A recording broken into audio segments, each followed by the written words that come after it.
Olá pessoal, tudo bem com vocês? Eu espero que sim, sejam muito bem-vindos ao 15º capítulo da nossa saga lá em Akart com Arthur, a Cork e todos os Akartianos, incluindo o Filho do Sol.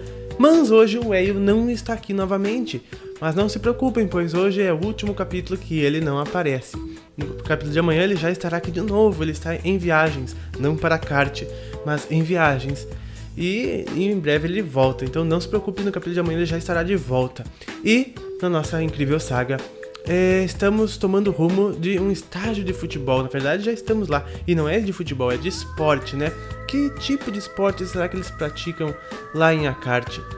O Filho do Sol foi chamado para participar de uma espécie de Olimpíadas ou desafios que eles sempre fazem por lá. Como será isso?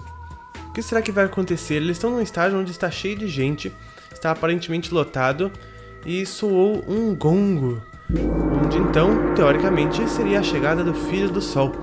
Nós estamos na arquibancada juntos com a Cork e Arthur. Vamos ver então o que se sucederá. Nisto, com o estádio, vou dizer assim, lotado, soou um gongo ou sei lá o que retiniu em todos os lados. Todos se levantaram e ficaram de pé, inclusive o Acork, imitado por mim. Entrou então, sim, o Filho do Sol com sua família e 2 dos seus empregados, vamos dizer assim.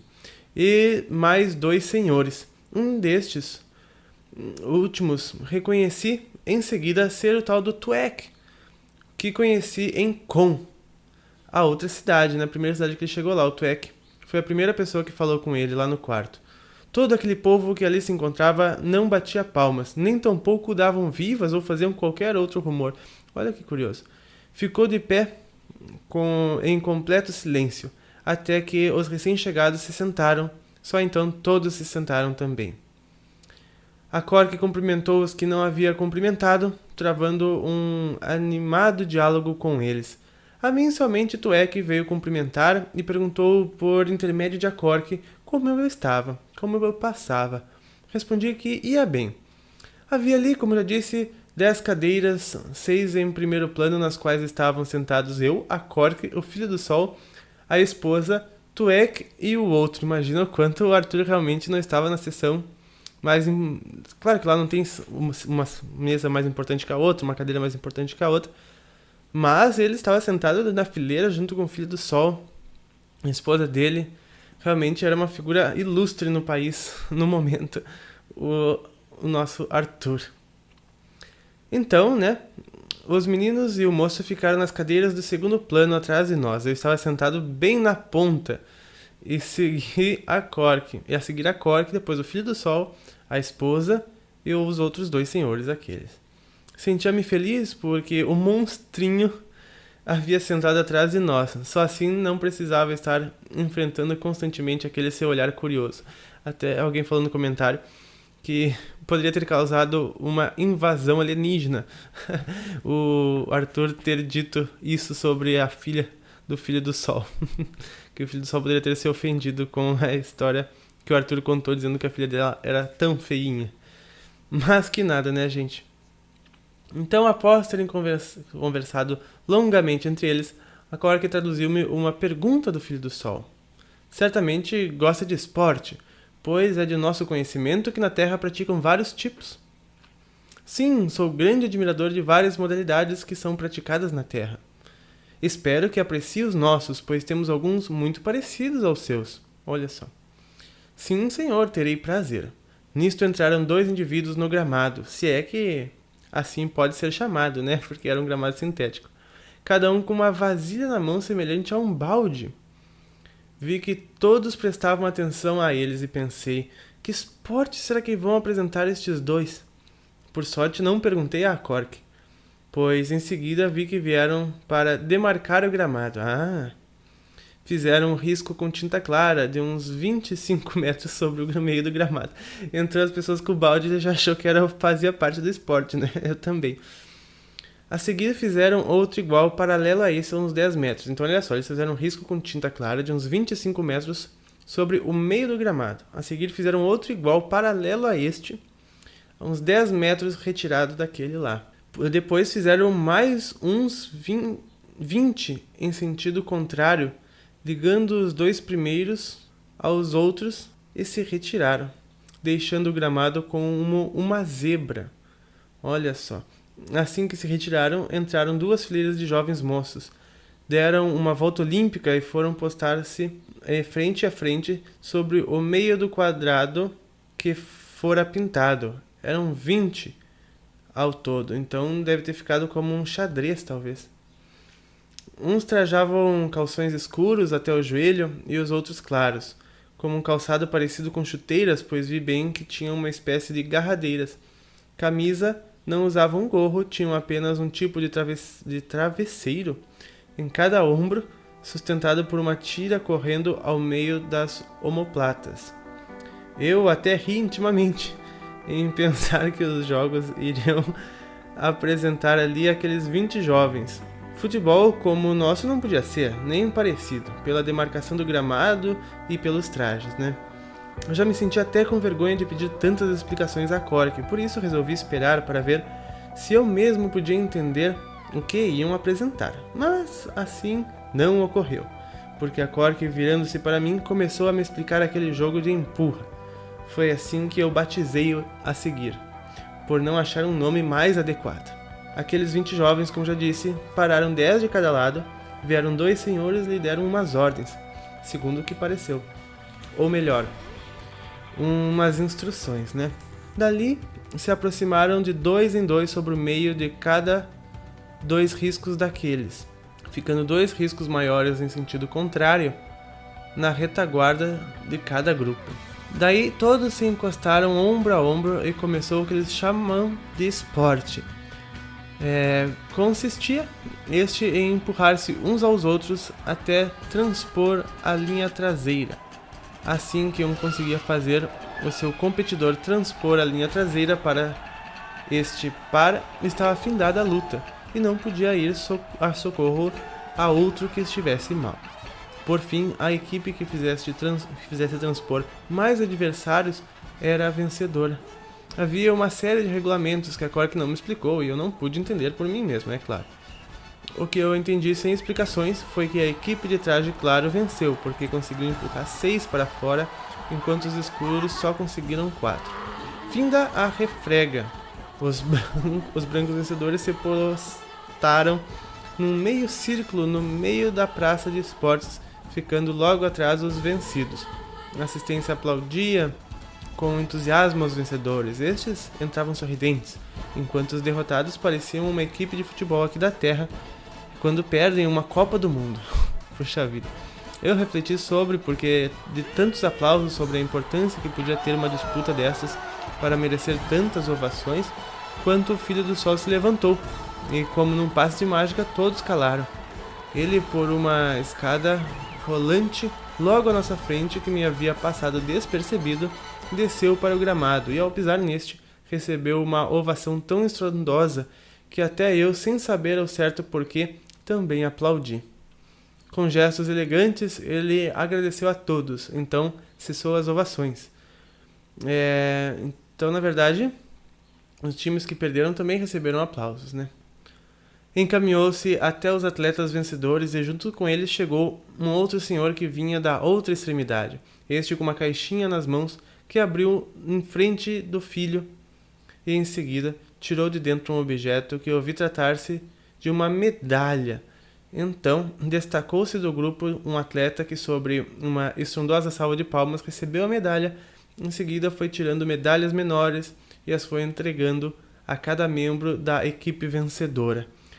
Feito isso, retirou-se sobre forte aclamação, sendo imitado a seguir pela equipe vencedora e pela equipe derrotada. O Filho do Sol veio até sua cadeira e começou a dialogar com a Cork.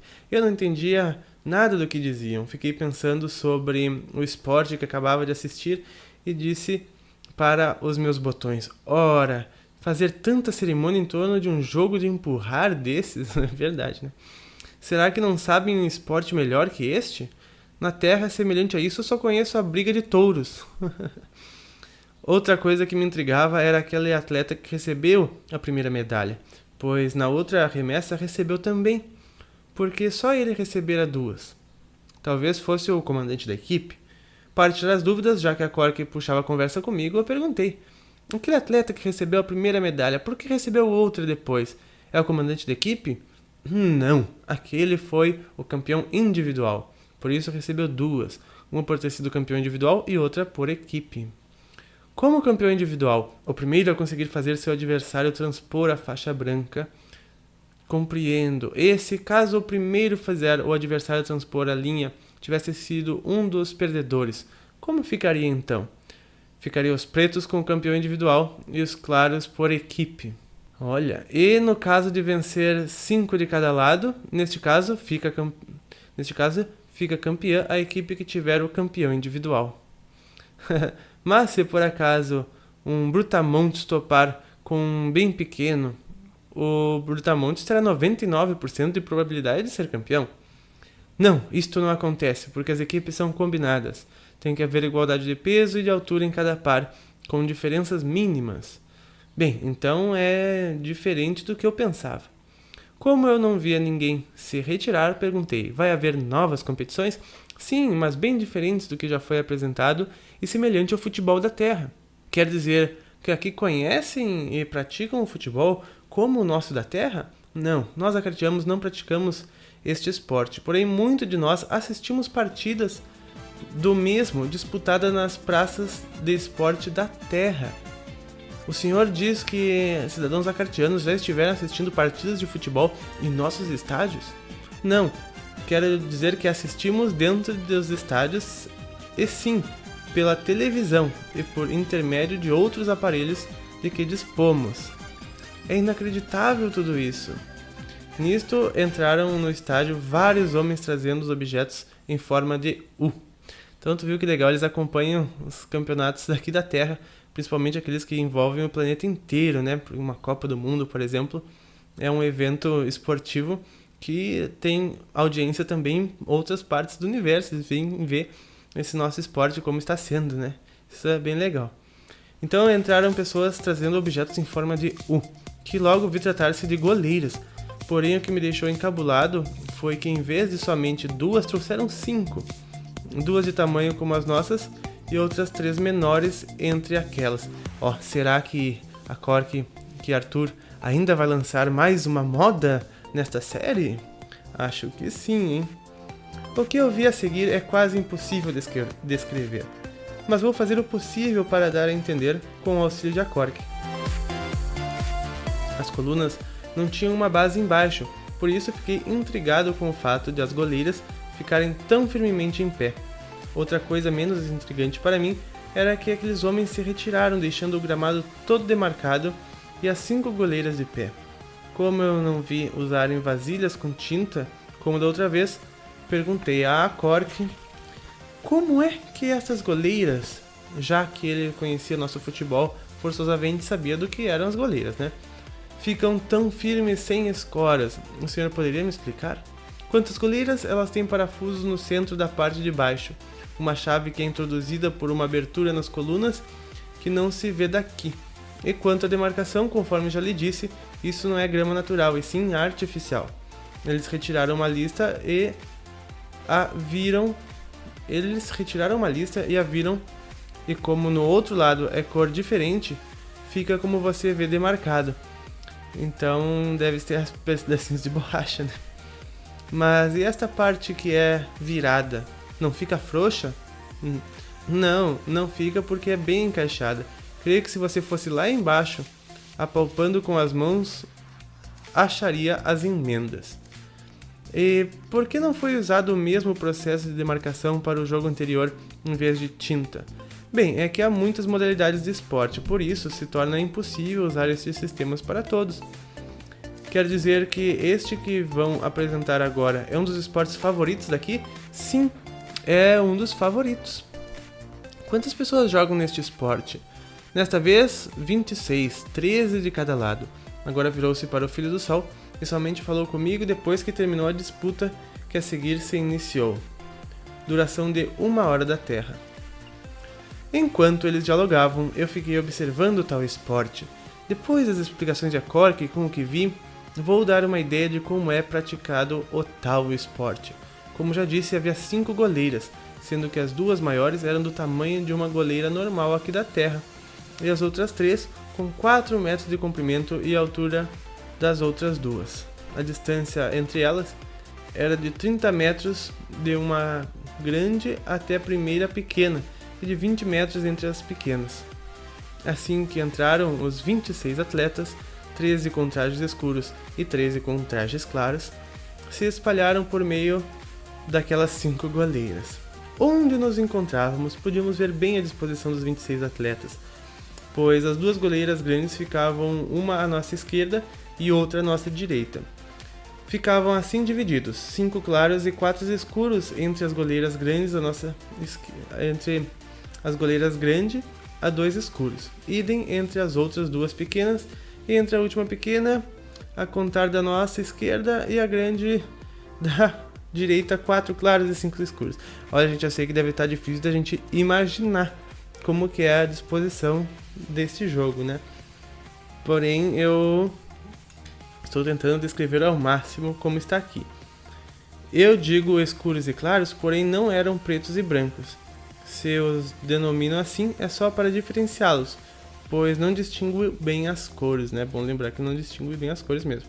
Além dos 26 atletas, havia 4 senhores, uma espécie de árbitros. Não havia mais ninguém no gramado.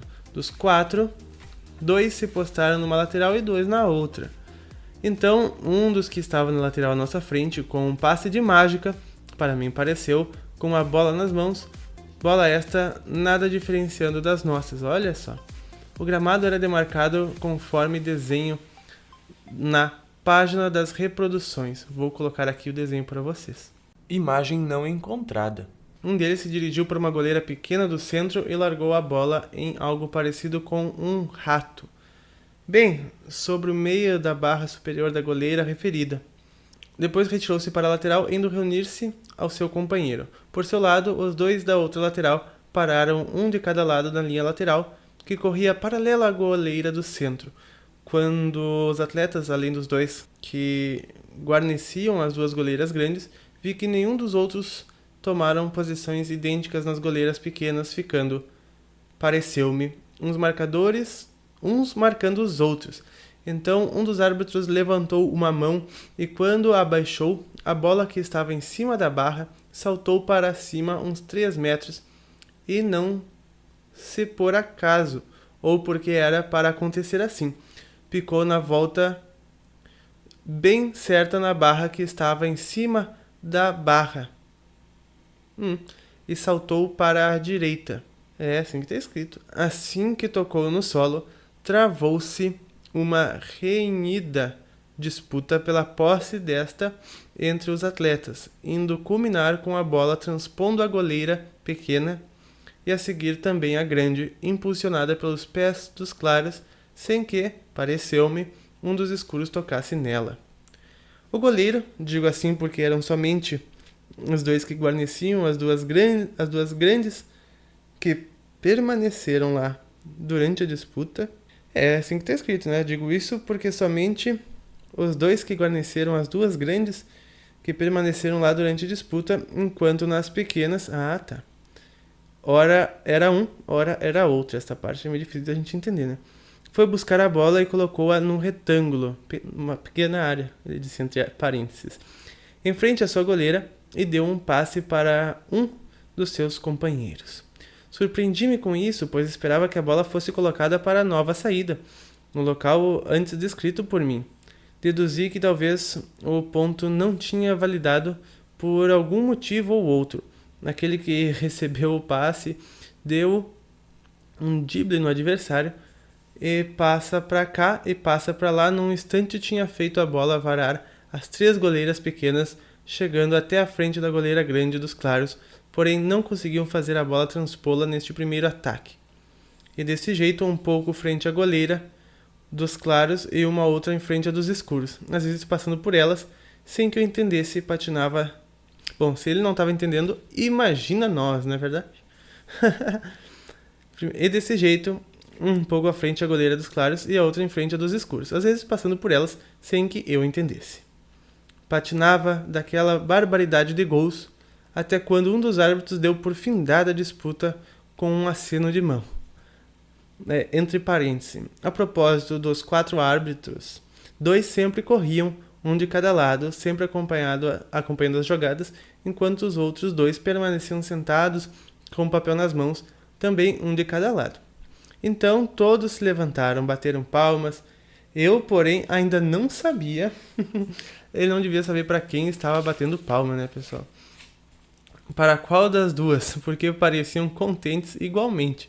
Pensei, de certo, empataram. Daí o Filho do Sol interrompeu seu demorado diálogo com a Cork e dirigiu-se novamente para o centro da praça. E seguiu quase as mesmas cerimônias da outra vez. Enquanto isso, eu aproveitei para pedir explicações à Cork, perguntando qual foi a equipe vencedora. Foi esta da nossa direita, entre parênteses, os escuros. Como é que são feitos os pontos e contados? Da seguinte maneira, um ponto é dividido em 5 partes, e assim, cada vez que uma ou a outra equipe ultrapassa uma goleira pequena, conta 1/5, e a grande 2/5. E, se porventura, uma equipe varar 2 vezes consecutivas uma goleira grande, então valem 2,5/5 cada. E se varar 3 vezes? Não, isto não acontece, porque após varar a segunda, a bola é posta no mesmo lugar para a nova saída. Não, isso não acontece, porque isto. Qual foi a diferença de pontos da vencedora sobre a outra? E quantos pontos fizeram? A diferença foi mínima, pois a que venceu marcou 10 pontos e 4/5, enquanto a vencedora marcou 10 pontos e 1/5. Eu notei, mesmo sem entender, que estas cargas haviam sido revezadas. E aqueles 4 senhores, qual a função deles? Bem, os 2 que movimentavam acompanhando as jogadas nos lados são árbitros, enquanto os outros 2 que permaneceram sentados marcavam os pontos. O senhor não acha que é desnecessário estes árbitros, já que, segundo as suas leis, aqui ninguém é capaz de roubar de outro o que quer que seja, quanto mais 1 ponto ou 1/5 num esporte? Mas a função deles não é a de evitar que um roube dos outros, e sim para coordenar e dirigir a partida, porque na hora de uma disputa disputada, os atletas às vezes nem notam que a bola cruzou uma linha divisória ou lateral, ou mesmo que cometeu uma falta. Isso é verdade, não é? A Cork ainda me explicou várias outras coisas a respeito deste esporte, como seja a maneira de cobrar as faltas laterais, além das 3 linhas divisórias existentes, etc. Mas eu não vou me deter a dar detalhes, porque com a infinidade de tipos de esportes existentes aqui na Terra, creio que ninguém vai querer pôr em prática mais este. Até a gente gostaria de entender melhor realmente como que ele funciona, né? Feitas as cerimônias com o Filho do Sol, creio que eu, entregando mais uns 10 quilos de medalha, sobre fortes aplausos, retornou até nós. E aí, pessoal, nós vamos para o nosso próximo capítulo, que já denota a aproximação do final da nossa série. Eu tenho certeza que esta semana é a última semana da nossa série. Talvez chegue até sábado e domingo, não sei, mas essa é a última semana da nossa série. E ela acho que ainda guarda coisas muito legais para nós.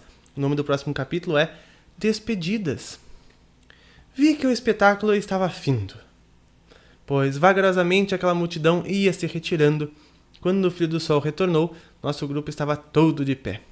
Ele, logo que chegou, encetou conversa com a Cork e o tal Tuek, da outra cidade, a de Com.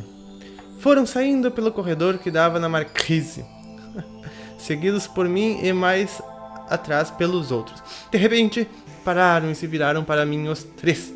O Filho do Sol veio até mim e pôs uma mão em cada ombro, quase me sacudindo. Então a Cork traduziu-me uma frase dele dizendo: "Desejo-lhe feliz regresso à terra." Eu, todo atrapalhado, sem saber o que dizer ou falar, apenas consegui sorrir. Quando esperava ter que me despedir dos demais, com mais outras cerimônias para sorte e surpresa minha, a Cork pegou-me pelo braço e seguimos na frente até a nave e embarcamos, sem mais despedidas ou que valha. Partimos assim que ganhamos altura por cima dos edifícios. Eu me recostei no assento e bocejei tão forte que a Cork, notando, até chegou a rir de mim. Minha gente, para onde vamos agora? Perguntei. A minha residência. Eles não estão indo para a Terra ainda. Depois vamos para Con, onde partimos. Puxa vida. E aquele senhor que estava conosco não vem junto? Ele já foi, vai nos aguardar lá. Chegamos à residência de Acork e fomos recebidos por sua esposa e o menino. Por indicação dele, eu me sentei. Quando os três se retiraram para outra repartição, fiquei pensando, talvez aqui vá ser mais demorado a despedida, né? E a preparação, mas que nada. A Cork retornou em seguida acompanhando da esposa, que só entraram na sala e pararam.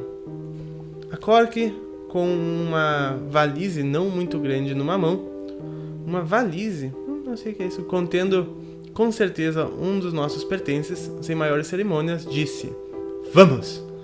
Então, eu, todo atrapalhado com a maneira simples deles se despedirem, inclinei a cabeça em sinal de saudação e saí. Puxa vida, gente, o Arthur está realmente partindo de Akart. É chegado o momento dele voltar. Que pena, ele podia passear tanto mais. Quando nos encontrávamos a certa distância, comecei a rememorar a maneira simples deles se despedirem. Ainda mais se tratando de uma viagem interplanetária, pois era mais para um adeus, né, gente, para o pessoal de lá.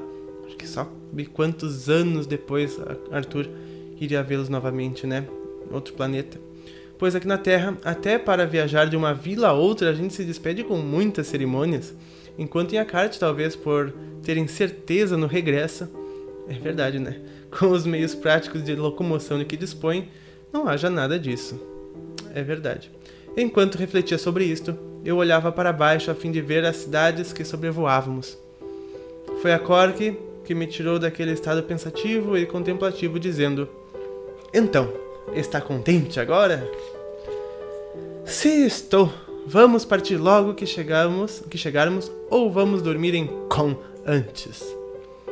Ele riu da minha pergunta tola e respondeu: "Vamos partir logo que chegarmos a Con, pois a nave e os tripulantes estão prontos, e quanto a dormir, não se preocupe, pois será muito tempo para fazê-lo durante a viagem." Tomado de grande receio, eu perguntei: "Terei de fazer a viagem em estado de inconsciência como na vinda?" "Não, desta vez não será preciso." "Ainda bem", eu disse aliviado. "Então ele irá ver toda a volta dentro da nave como se transpõe o espaço?" Eu acredito que sim. E a viagem de retorno é o nosso próximo capítulo. Eu espero que você tenha gostado do capítulo de hoje. A gente se vê no próximo. Um grande abraço e até mais.